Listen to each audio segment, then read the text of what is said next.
remaja GKPS Resort Cililitan. Yang memimpin ibadah kita hari ini kami dari kakak-kakak guru sekolah minggu GKPS Cipayung.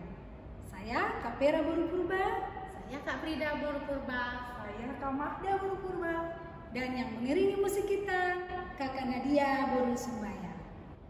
Baik adik-adik, kayaknya kita menyapa dulu ya kakak ya.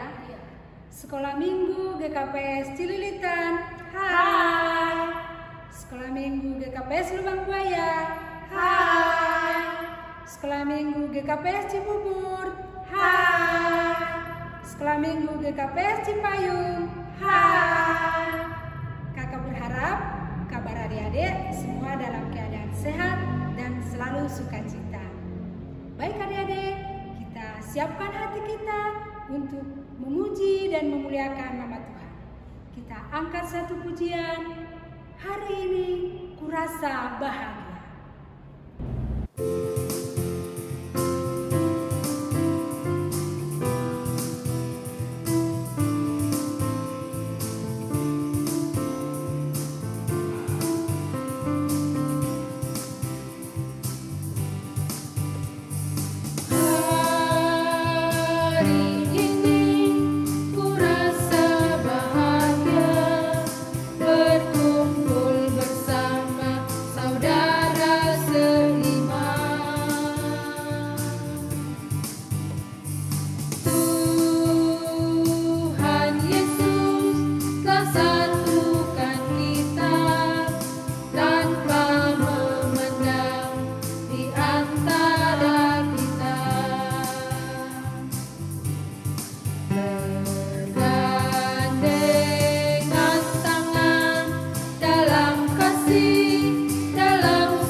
Di dalam nama Allah Bapa, Anak dan Roh Kudus, Pencipta langit dan bumi. Amin. Berbahagialah orang yang lapar dan haus akan kebenaran, karena mereka akan dipuaskan. Berbahagialah orang yang suci hatinya, karena mereka akan melihat Allah. Haleluya, marilah kita berdoa. Ya Allah yang Maha Kuasa, dengan penuh sukacita kami memuji dan meninggikan nama-Mu, karena Engkau setia menuntun perjalanan hari-hari kehidupan kami. Kiranya Roh Kudus memimpin kami yang bersekutu ini, menumbuhkan iman supaya kami tetap berpegang teguh kepada kepercayaan kami bahwa hanya Yesus Kristus jalan keselamatan. Olehnya kami menjadi anak-anak bagi-Mu.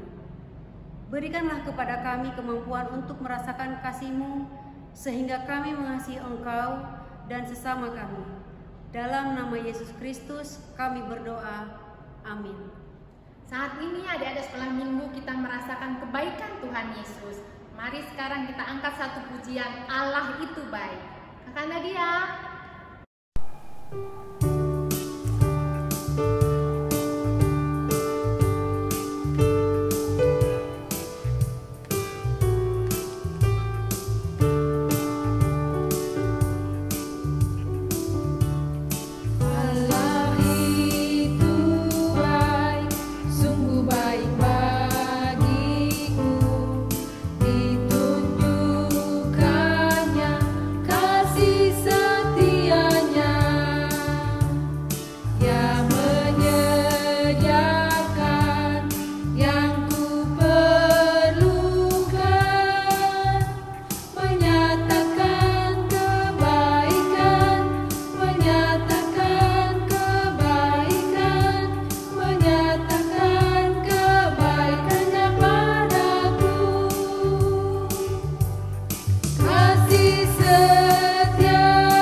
Adik-adik, sekarang kita masuk ke titah. Titah minggu ini adalah titah yang kelima. Isinya, hormatilah ayahmu dan ibumu supaya lanjut umurmu di tanah yang diberikan Tuhan Allah kepadamu. Artinya, kita harus takut serta kasih kepada Allah. Berarti kita tidak bersikap remeh terhadap orang tua ataupun kepada siapapun yang lebih tua dari kita. Hendaklah mereka dihormati sebagai orang yang terlebih dahulu mengenal Allah, yang menyaksikan dan mengajarkan kepada anak-anaknya. Nah, oleh sebab itu, adik-adik jangan menimbulkan amarah dan mendukakan hati orang tua kita atau yang lebih tua dari kita. Terima kasih. Adik-adik, sebelum kita mendengar firman Tuhan, kita bernyanyi kembali angkat lagu pujian Hatiku Percaya, karena Dia.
Shalom adik-adik sekolah minggu Rasa Celilitan. Sudah siap untuk mendengarkan firman Tuhan? Kalau sudah, kita berdoa dulu ya. Kita berdoa. Tuhan Yesus, kami datang kepadamu Tuhan. Kami sudah menyiapkan diri kami untuk mendengar firman Tuhan. Kiranya terang Roh Kudus-Mu yang menghinggapi kami, sehingga firman-Mu yang kami dengar dapat memberikan pencerahan dan kekuatan rohani kepada kami. Terima kasih Tuhan. Amin. Adik-adik, firman Tuhan untuk kita hari ini diambil dari Mazmur 92 ayat 13 sampai dengan 15. Mari kita ambil Alkitab kita dan bersama-sama ikuti kakak untuk membacanya ya. Mazmur 92 ayat 13 sampai dengan 15. Orang benar akan bertunas seperti pohon kurma dan tumbuh subur seperti pohon aras di Libanon. Mereka yang ditanam di bait Tuhan akan bertunas di pelataran Allah kita. Pada masa tua pun mereka masih berbuah, menjadi gemuk dan segar. Adik-adik sekolah minggu yang dikasihi Tuhan, nas kita hari ini mengajarkan kepada kita tentang apa yang akan dikerjakan oleh orang benar dan apa yang akan diterima oleh orang yang hidup dengan benar di hadapan Tuhan. Hidup benar ini dianalogikan dengan pohon korma dan pohon aras. Kenapa dianalogikan dengan pohon korma dan pohon aras? Mari sebentar kita lihat seperti apa sih pohon korma dan aras tersebut bisa bertumbuh, bertunas, dan berbuah. Bagaimana proses pertumbuhan pohon kurma di padang gurun? Di Timur Tengah, kurma ditanam di dalam pasir dan kemudian ditutup dengan batu di atas sehingga badai gurun pasir tidak akan menghanyutkan bijinya. Pertumbuhan kurma ke atas tertahan oleh batu yang menutupnya, sehingga akar mencari jalan untuk tetap bertumbuh dan terus menembus tanah untuk mencari air bahkan hingga puluhan meter. Setelah mendapatkan air dan akar tertanam kuat, baru kemudian merangkak tumbuh ke atas. Hasilnya, pohon kurma tetap mampu tumbuh di cuaca yang sangat ekstrim dan tetap menghasilkan buah yang lebat. Sekarang mari kita lihat apa yang disebut pemazmur sebagai pohon aras yang tumbuh subur di Libanon. Tinggi pohon aras bisa mencapai sekitar 22 meter dengan dahan-dahan panjang dan tebal yang berduri panjang ke sisi-sisinya. Pohon aras punya akar-akar yang kuat sehingga mampu jauh menembus tanah untuk mendapatkan air. Pohon aras ini dikenal sangat kuat, tidak mudah lapuk, dan semakin tua, kayunya semakin kuat. Pohon ini juga tahan terhadap perubahan cuaca. Tidak heran, pada masa itu pohon aras sering dipakai untuk tiang penyangga istana dan bahkan bait Allah. Adik-adik sekolah minggu, apa yang menjadi hikmah dari analogi pohon kurma dan pohon aras tersebut? Yang pertama adalah, orang benar akan memiliki akar yang kuat. Yang kedua, mampu menjadi tiang penyangga yang kuat dalam kehidupan. Yang ketiga, orang benar akan mampu tegak berdiri di tengah berbagai hambatan dan akan mampu untuk terus bertumbuh dan menghasilkan buah. Yang keempat adalah, seperti layaknya pohon korma yang menyegarkan, orang-orang benar pun seharusnya bisa menjadi penyegar bagi lingkungan yang tandus, menjadi berkat yang mendatangkan sukacita bagi sesama. Demikian tadi analogi pohon kurma dan pohon aras yang menggambarkan bagaimana hidup orang yang benar dengan iman yang sudah berakar kuat. Melalui nats khotbah ini, kakak ingin menyampaikan bahwa opung kita, ya kalau untuk opung perempuan sebagian kita manggilnya tua ya, adalah orang yang Tuhan pakai secara luar biasa. Opung itu adalah orang yang sudah banyak pengalaman tentang seluk-beluk kehidupan ini, yang juga sudah melalui fase kehidupan seperti padang gurun tadi. Bagaimana mereka hidup, berjuang, bekerja keras mencari nafkah untuk bisa hidup dengan baik dan menyekolahkan anak-anaknya, mendidik dan mengajari sehingga bisa berhasil seperti sekarang sampai kepada anak-anaknya ke jenjang pernikahan, yang dalam hal ini adalah orang tua dari adik-adik sekolah minggu. Kakak mau bertanya di sini, siapa yang masih punya opung? Mungkin ada beberapa dari adik-adik yang masih punya, tapi juga sebagian besar sudah meninggal ya. Bagaimana sikap adik-adik sekolah minggu jika kebetulan opung datang dari kampung? Senangkah? Atau jangan-jangan menggerutu karena opung itu suka mengomel dan menegur adik-adik yang berbuat salah? Atau mungkin adik-adik merasa malas karena opungnya kurang gaul, nggak mengerti gadget. Coba adik-adik bayangkan, kalau adik-adik sampai tidak hormat, tidak menyapa opungnya karena hal seperti itu, kedua orang tua adik-adik pasti sangat sedih sekali. Dan yang terakhir, satu lagi, buat para opung yang dari dulu sudah tinggal di Jakarta, itu saat sekarang ini kalau kita bisa lihat, banyak sekali yang mempunyai peran ganda, yaitu opung itu ikut mengasuh cucu-cucunya. Cucu-cucu ini dalam hal ini adalah adik-adik sekolah minggu. Kalau papa mamanya sibuk kerja, jadilah opung itu jadi penitipan anak. Beruntunglah jika adik-adik adalah anak sekolah minggu yang diasuh oleh opungnya, bukan yang diasuh oleh mbaknya. Sebagai anak sekolah minggu yang dirawat oleh opungnya, ayo, apa yang pernah diberikan sebagai ungkapan kepada opungnya nih?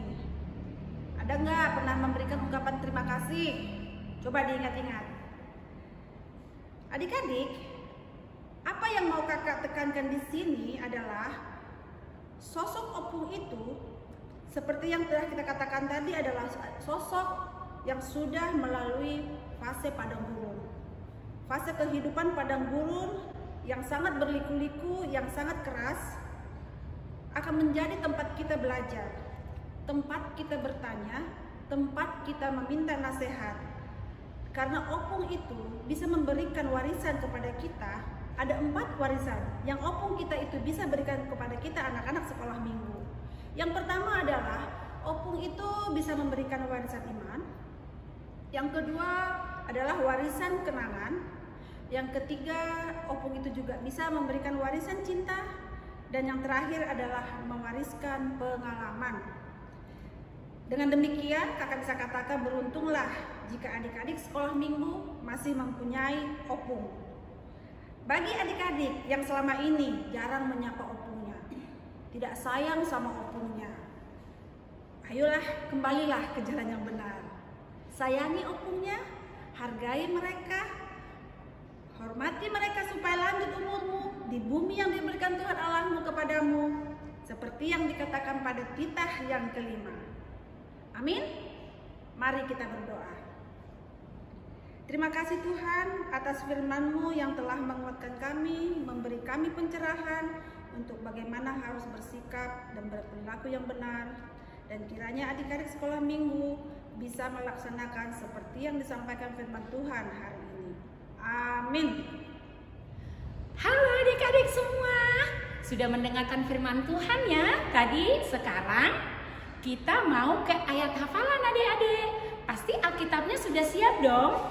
Ayat hafalan minggu ini diambil dari Amsal 17 ayat 6 yang isinya adalah mahkota orang-orang tua adalah anak, cucu, dan kehormatan anak-anak ialah nenek moyang mereka. Sekali lagi adik-adik ya, Amsal 17 ayat 6 yang isinya mahkota orang-orang tua adalah anak, cucu, dan kehormatan anak-anak ialah nenek moyang mereka. Ayo adik-adik, dihafal ya adik-adik. Kakak tunggu responnya.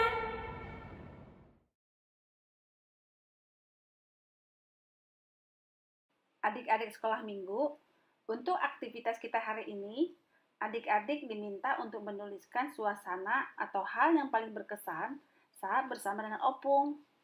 Atau boleh juga menuliskan nasihat opung yang paling diingat. Bisa ditulis tangan, atau kalau bisa diketik juga lebih bagus. Kemudian difoto dan dikirim ke kakak guru sekolah minggunya ya. Ini kakak kasih tunjuk sebagai salah satu contoh saja. Selamat beraktivitas. Sebelum kita mengumpulkan persembahan, marilah kita mendengarkan firman Tuhan yang menjadi dasar bagi kita untuk membersihkan persembahan yang tertulis di dalam Mazmur 50 ayat 14. Persembahkanlah syukur kepada Allah dan bayarlah nazarmu kepada Yang Maha Tinggi. Adik-adik, saatnya kita mengumpulkan persembahan kita. Kita akan memberikan persembahan kepada Tuhan. Mari kita sambut dengan bernyanyi persembahanku. Karena Dia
Adik-adik, kita sudah mengumpulkan persembahan kita. Sekarang kita berdoa untuk menyerahkan persembahan kita kepada Tuhan.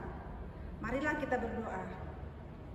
Ya Tuhan Allah, Bapa yang Maha Murah, sumber segala berkat, kami bersyukur kepadamu karena Engkau senantiasa melimpahkan berkat-Mu yang mencukupi segala kebutuhan kami.